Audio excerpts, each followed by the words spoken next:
ইরানের রাজধানী তেহরানের রাস্তায় একের পর এক সারিবদ্ধ ক্ষেপণাস্ত্র, বিশাল লঞ্চারের উপর দাঁড়িয়ে থাকা ধাতব দেহগুলো যেন নীরব কিন্তু স্পষ্ট ভাষায় বার্তা দিচ্ছে। সৌমার নূর, কাদির ক্রুজ ক্ষেপণাস্ত্র থেকে শুরু করে হাস কাশেম, ইমাদ, জলফাগার ব্যালিস্টিক মিসাইল সব কিছুই সামনে এনে ইরান দেখিয়েছে তাদের সামরিক শক্তির বাস্তব চিত্র। ইসলামী বিপ্লবের ৪৭তম বার্ষিকী উদযাপনের এই আয়োজনে তেহরান দাবি করছে প্রদর্শিত কিছু ক্ষেপণাস্ত্র আগেই বিভিন্ন অভিযানে ব্যবহার করা হয়েছে, যার ফলে নতুন করে প্রশ্ন উঠছে, এই মিসাইল ভান্ডার কি শুধুই প্রদর্শনী নাকি মধ্যপ্রাচ্যের শক্তির ভারসাম্যে নতুন বার্তার ইঙ্গিত দিচ্ছে তেহরান। তেহরানের আকাশে রঙিন আতশবাজি, রাস্তায় মানুষের ঢল, বিপ্লবের বার্ষিকী উপলক্ষে গোটা দেশ জুড়ে উৎসবমুখর পরিবেশ। কিন্তু এই উৎসবের মধ্যেও চোখ আটকে যায় বিশাল ট্রাক ও মোবাইল লঞ্চারে সাজানো সারি সারি ক্ষেপণাস্ত্রে। ইরান এবার শুধু উদযাপন করেনি, বরং সামরিক শক্তির প্রকাশ্য প্রদর্শনের মাধ্যমে স্পষ্ট করে দিয়েছে তাদের অবস্থান। বার্তা যেন একটাই, প্রয়োজনে পাল্টা জবাব দিতে প্রস্তুত তেহরান। ১৯৭৯ সালের ১১ ফেব্রুয়ারি ইরানের ইতিহাসে বড় ধরনের পরিবর্তনের দিন। পাহলভি রাজতন্ত্রের পতনের মধ্য দিয়ে প্রতিষ্ঠিত হয় ইসলামী প্রজাতন্ত্র। সেই ঐতিহাসিক বিপ্লবের বার্ষিকী উপলক্ষে প্রতি বছর দেশ জুড়ে আয়োজিত হয় বড় সমাবেশ, মিছিল ও উৎসব। এবারও লাখো মানুষ রাস্তায় নেমে আসে। তবে এবারের আয়োজনের মূল আকর্ষণ ছিল ইরানের ক্ষেপণাস্ত্র সক্ষমতার বিশাল প্রদর্শনী। বিশ্লেষকদের মতে তেহরান এবার এমন সময় এই শক্তি প্রদর্শন করছে যখন মধ্যপ্রাচ্য উত্তেজনা চরমে। প্রদর্শনীতে দেখা যায় সৌমার, নূর এবং কাদির নামের ক্রুজ ক্ষেপণাস্ত্র, পাশাপাশি হাস কাশেম, ইমাদ এবং জলফাগার নামের ব্যালিস্টিক ক্ষেপণাস্ত্র প্রকাশ্যে তুলে ধরা হয়। ইরানের সামরিক বাহিনীর দাবি, এগুলো শুধু প্রতিরক্ষা নয়, প্রয়োজনে আক্রমণাত্মক অভিযানের ক্ষেত্রেও ব্যবহারের সক্ষমতা রাখে। বিশেষ করে ইসরায়েল এবং মধ্যপ্রাচ্যে থাকা মার্কিন সামরিক ঘাঁটিগুলোর জন্য এগুলো বড় হুমকি হয়ে উঠতে পারে বলে মনে করছেন বিশ্লেষকেরা। অন্যদিকে নূর এবং কাদির ক্ষেপণাস্ত্রকে অ্যান্টিশিপ ক্রুজ মিসাইল হিসেবে পরিচিত করা হয়েছে। এগুলো মূলত সমুদ্রের যুদ্ধজাহাজ বা বড় নৌবহর ধ্বংস করার জন্য তৈরি। পারস্য উপসাগর এবং হরমুজ প্রণালীকে ঘিরে দীর্ঘদিন ধরেই ইরানের সঙ্গে যুক্তরাষ্ট্রের উত্তেজনা রয়েছে। এই প্রেক্ষাপটে নূর ও কাদির ক্ষেপণাস্ত্রকে কৌশলগতভাবে অত্যন্ত গুরুত্বপূর্ণ অস্ত্র হিসেবে দেখা হচ্ছে, কারণ হরমুজ প্রণালী বিশ্বের অন্যতম গুরুত্বপূর্ণ তেল পরিবহন রুট, আর সেখানে সংঘাত ছড়িয়ে পড়লে বৈশ্বিক বাজারেও প্রভাব পড়তে পারে। ক্রুজ মিসাইলের পাশাপাশি ব্যালিস্টিক ক্ষেপণাস্ত্রের প্রদর্শন ছিল আরও বেশি আলোচিত। হাস কাশেম, ইমাদ এবং জলফাগারকে ইরানের ব্যালিস্টিক শক্তির প্রতীক হিসেবে তুলে ধরা হয়েছে। ইমাদকে মাঝারি পাল্লার গাইডেড ব্যালিস্টিক মিসাইল হিসেবে বিবেচনা করা হয়। ইরানের দাবি অনুযায়ী এটি তুলনামূলকভাবে বেশি নির্ভুল এবং নির্দিষ্ট লক্ষ্যবস্তুতে আঘাত হানতে সক্ষম।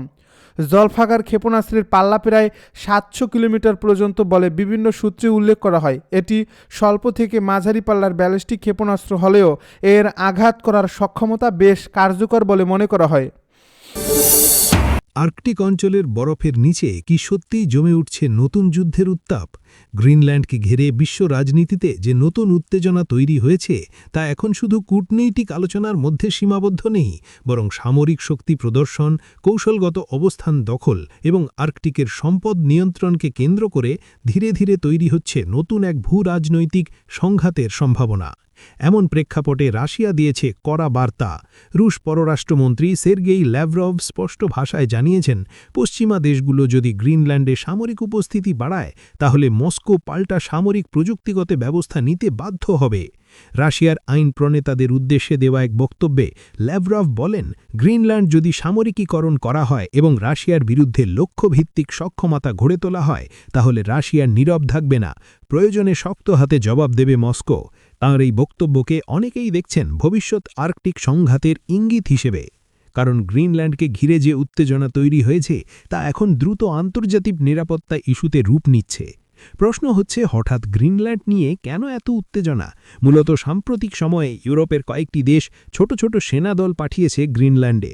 আনুষ্ঠানিকভাবে বলা হচ্ছে এটি নিরাপত্তা সহযোগিতা এবং আর্কটিক অঞ্চলে নজরদারি জোরদার করার অংশ।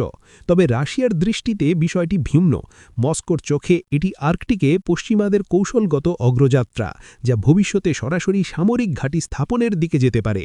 বিশ্লেষকদের মতে এই উত্তেজনার পেছনে সবচেয়ে আলোচিত নাম যুক্তরাষ্ট্রের সাবেক প্রেসিডেন্ট ডোনাল্ড ট্রাম্প। তিনি কয়েক দফা প্রকাশ্যে বলেছেন গ্রিনল্যান্ডকে যুক্তরাষ্ট্রের সঙ্গে যুক্ত করতে চান, এমনকি একসময় তিনি দখলের হুমকিও দিয়েছিলেন বলে অভিযোগ রয়েছে। যদিও পরবর্তীতে কিছুটা সুর নরম করেন ট্রাম্প। গত মাসে তিনি জানান ন্যাটোর মহাসচিব মার্ক রুটের সঙ্গে একটি ফ্রেমওয়ার্ক চুক্তিতে পৌঁছেছেন, যার মাধ্যমে গ্রিনল্যান্ডে যুক্তরাষ্ট্রের প্রভাব বাড়ানো হবে, অর্থাৎ সরাসরি দখল নয়, তবে কৌশলগত নিয়ন্ত্রণ বিস্তারের পরিকল্পনা। এখন বড় প্রশ্ন, এই প্রভাব বিস্তার কি শেষ পর্যন্ত সামরিক উপস্থিতি বৃদ্ধিতে পরিণত হবে? কারণ যুক্তরাষ্ট্র ইতোমধ্যেই আর্কটিককে একটি গুরুত্বপূর্ণ নিরাপত্তা অঞ্চল হিসেবে চিহ্নিত করেছে। সামরিক বিশ্লেষকরা বলছেন আর্কটিক এখন ভবিষ্যৎ যুদ্ধের সম্ভাব্য নতুন ফ্রন্টলাইন, কারণ এখানে রয়েছে গুরুত্বপূর্ণ সামুদ্রিক পথ, নতুন জ্বালানি সম্পদ এবং আধুনিক মিসাইল প্রতিরক্ষা ব্যবস্থার সম্ভাব্য স্থাপনা। গ্রিনল্যান্ডের জনসংখ্যা মাত্র ৫৭,০০০-এর মতো। বিশাল বরফাচ্ছন্ন দ্বীপটি ডেনমার্কের স্বায়ত্তশাসিত অঞ্চল, কিন্তু ভৌগোলিক অবস্থানের কারণে এটি কৌশলগতভাবে অত্যন্ত গুরুত্বপূর্ণ। গ্রিনল্যান্ড উত্তর আটলান্টিক ও আর্কটিক মহাসাগরের মাঝামাঝি অবস্থান করছে, যা সামরিক নজরদারি, স্যাটেলাইট পর্যবেক্ষণ এবং মিসাইল প্রতিরক্ষার জন্য আদর্শ। বিশেষ করে রাশিয়ার উত্তরাঞ্চলীয় সামরিক কর্মকাণ্ড নজরে রাখার জন্য এই দ্বীপ পশ্চিমাদের কাছে অমূল্য হয়ে উঠেছে। ট্রাম্প আগেও সতর্ক করেছিলেন যুক্তরাষ্ট্র যদি গ্রিনল্যান্ডের নিয়ন্ত্রণ না নেয় তাহলে রাশিয়া বা চীন সেখানে প্রভাব বিস্তার করতে পারে। তার বক্তব্য থেকে স্পষ্ট, প্রতিযোগিতা শুধু ওয়াশিংটন এবং মস্কোর মধ্যেই সীমাবদ্ধ নয়, এই সমীকরণে যুক্ত হয়েছে চীনও। বেজিং আর্কটিক অঞ্চলে নিজেদের উপস্থিতি বাড়াতে চাইছে, বিশেষ করে খনিজ সম্পদ এবং নতুন বাণিজ্যিক রুটকে কেন্দ্র করে। ফলে গ্রিনল্যান্ড এখন এমন এক ভূখণ্ডে পরিণত হয়েছে যেখানে ৩টি পরাশক্তির স্বার্থ জড়িয়ে গেছে।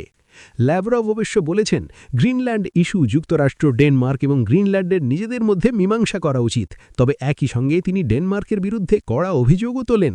ল্যাভরভ দাবি করেন ডেনমার্ক গ্রিনল্যান্ডের বাসিন্দাদের দ্বিতীয় শ্রেণীর নাগরিক হিসেবে বিবেচনা করে। কূটনৈতিক বিশ্লেষকরা বলছেন এটি শুধুই মানবাধিকার ইস্যু নয়, বরং ডেনমার্কের উপর রাজনৈতিক চাপ তৈরি এবং আর্কটিক অঞ্চলে রাশিয়ার অবস্থান শক্ত করার কৌশল। অন্যদিকে গ্রিনল্যান্ডের নেতৃত্ব স্পষ্ট জানিয়ে দিয়েছে যুক্তরাষ্ট্রের সঙ্গে যে কোনো আলোচনায় তাদের সার্বভৌমত্ব এবং ভৌগোলিক অখণ্ডতার প্রশ্নে কোনো আপোষ হবে না। অর্থাৎ গ্রিনল্যান্ডও এখন আন্তর্জাতিক রাজনীতির চেয়ে গুরুত্বপূর্ণ এক পলিটিক্যাল ফ্যাক্টর হয়ে উঠছে, কারণ তারা চায় নিজেদের স্বার্থকে সামনে রেখে সিদ্ধান্ত নিতে। তারা ডেনমার্কের অধীনে থাকলেও স্বাধীনতার প্রশ্নে তাদের ভেতরে দীর্ঘদিন ধরেই রাজনৈতিক আন্দোলন রয়েছে। বিশ্লেষকদের মতেই গ্রিনল্যান্ড ইস্যুতে এই নতুন উত্তেজনা আর্কটিক অঞ্চলের ভবিষ্যৎ নিরাপত্তা পরিস্থিতিকে আরও অনিশ্চিত করে তুলছে, কারণ আর্কটিক এখন আর শুধুমাত্র বরফ আর হিমবাহের শান্ত অঞ্চল নয়, বরং এটি জ্বালানি সম্পদ, নতুন সামুদ্রিক পথ, আধুনিক নিরাপত্তা ব্যবস্থা এবং আন্তর্জাতিক আধিপত্য বিস্তারের একটি বড় কেন্দ্র। জলবায়ু পরিবর্তনের ফলে বরফ গলছে, উন্মুক্ত হচ্ছে নতুন সামুদ্রিক পথ, এতে বাণিজ্যিক সুযোগ বাড়ছে, একই সঙ্গে বাড়ছে সামরিক প্রতিযোগিতাও। রাশিয়া ইতোমধ্যেই আর্কটিক অঞ্চলে নিজেদের সামরিক উপস্থিতি বাড়িয়েছে।